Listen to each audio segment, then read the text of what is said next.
मुर्दाबाद मुर्दाबाद मुर्दाबाद, अमेरिका मुर्दाबाद मुर्दाबाद मुर्दाबाद, नेतन्याहू मुर्दाबाद मुर्दाबाद मुर्दाबाद, डोनाल्ड ट्रंप मुर्दाबाद मुर्दाबाद मुर्दाबाद, डोनाल्ड ट्रंप मुर्दाबाद मुर्दाबाद मुर्दाबाद, नेतन्याहू मुर्दाबाद मुर्दाबाद मुर्दाबाद। तुम कितने खानदान मारोगे?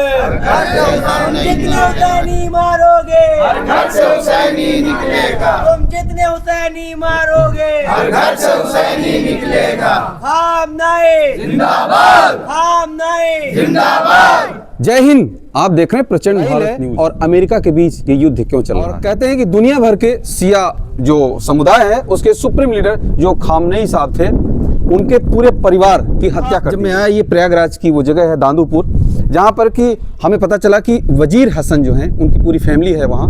हम मिलने आए, लेकिन अब हम इस समय खड़े हैं, ये इमामबाड़ा है। सर क्या नाम है आपका? मेरा नाम हैदर अब्बास है जी। मैं प्रतापगढ़ का रहने वाला हूँ, जी। जहाँ मैं नमाज पढ़ा रहा हूँ। जी। और जो ये पूरी घटना चल रही है ईरान में, उसके ऊपर क्या कहेंगे सर? ईरान में इस वक्त जो भी हो रहा है, दुश्मन ने जिस तरह से हमला किया है, इसराइल ने जिस तरह से जुल्म किया है, ये इंसानियत के बिल्कुल ख़िलाफ़ काम किया है। जबकि बातचीत चल रही थी और बातचीत में कुछ रास्ता निकल भी रहा था और बातचीत से रास्ता हल निकल भी सकता था, बात हल भी हो जाती, लेकिन इसीलिए हमला किया गया कि बातचीत न होने पाए और कोई राह हल न निकलने पाए, और इसराइल ने धोखा दे के हमला किया और नतीजतन उसमें सुप्रीम लीडर शहीद आयतुल्लाह उज़्मा आग़ा ख़ामनेई का कत्ल हुआ।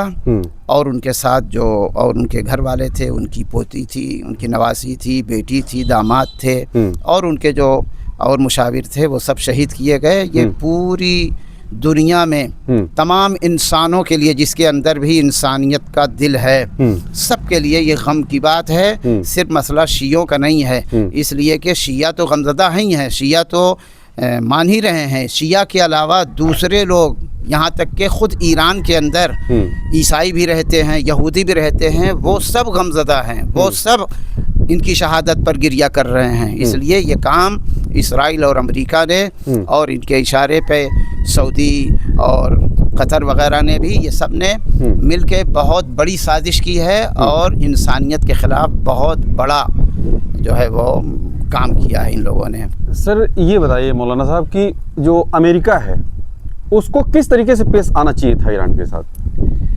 देखिए, बातचीत जब चल रही है तो बातचीत से एक नतीजा निकलता। दूसरी चीज़ ये कि लड़ाई किस चीज़ की है भाई?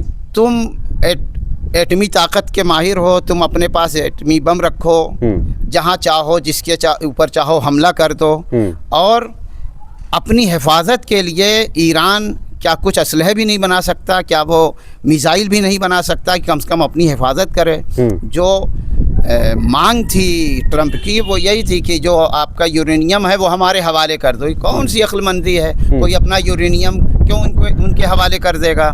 या ये कि आपकी जो मिसाइल है उसकी रेंज कम कर दें? ये आदमी अपनी हिफाजत के लिए मिसाइल बनाए है, तो अगर ईरान पहले हमला कर देता या जिसके ऊपर चाहे मारता रहता तब तो मजम्मत और गलत बात थी, लेकिन वो तो अपनी हिफाजत के लिए कह रहा था। और जहाँ तक परमाणु बम की बात है तो शहीद आयतुल्लाह उज़्मा आग़ा ख़ामनेई का फतवा था कि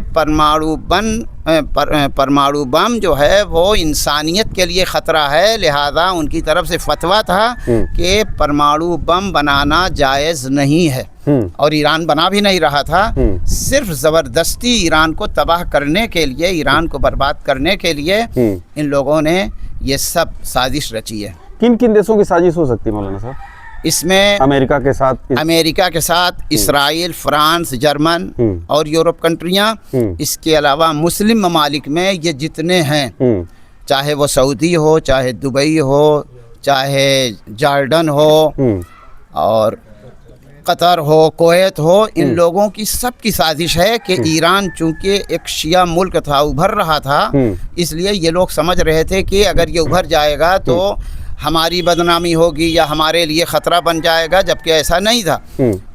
वो सिर्फ इसलिए चाह रहे थे कि ईरान तबाह हो जाए, ईरान बर्बाद हो जाए, ताकि हमारे मुकाबले में कोई खड़ा ना हो और मुस्लिम कंट्रियों में ईरान शिया मुल्क है ये उभरने ना पाए।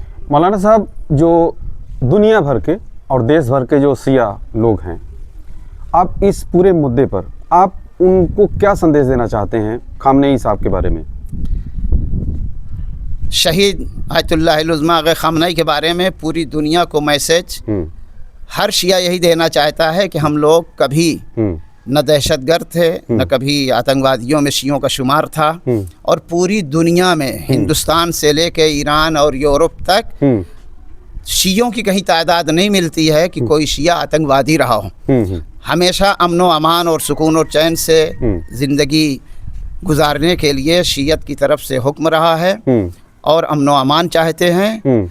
लेकिन चूँकि जुल्म हुआ है, जब तक इस जुल्म का भरपूर जवाब नहीं हो जाएगा, जब तक जालिम का ख़ात्मा नहीं हो जाएगा, जब तक बैतुल मुक़द्दस आज़ाद नहीं हो जाता है, जब तक मस्जिद अक़सा आज़ाद नहीं हो जाती है, जब तक इसराइल अपने किए हुए काम पर तौबा और माफ़ी नहीं मांगता है, उस वक्त तक ये सिलसिला रुकने वाला नहीं है। जी मौलाना साहब, एक अंतिम सवाल कि दुनिया भर में जो शिया लोग जहाँ जहाँ रहते हैं, उन सब देशों के नागरिकों पर और उन शिया लोगों पर क्या प्रभाव पड़ रहा है और उनकी क्या सोच, जो पहले सोच थी, अब में क्या बदलाव हुआ?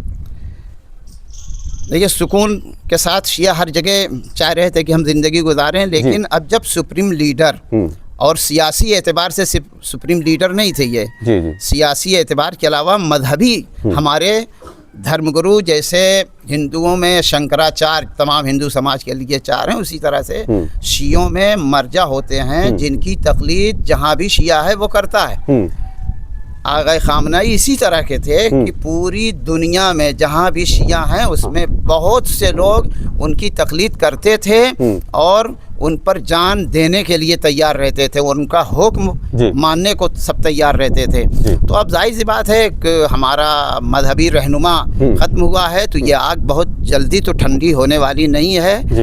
एक हद तक जब जैसे हालात बनेंगे वैसे देखा जाएगा, लेकिन फ़िलहाल तो हालात बहुत ख़राब हो रहे हैं और शियों के अंदर एक जज्बा बेदार हो गया है कि जब हमारे लीडर को नहीं छोड़ा गया, हमारे मर्जा पर जुल्म हो गया, तो हम लोगों पर भी इसी तरह से जुल्म होता रहेगा।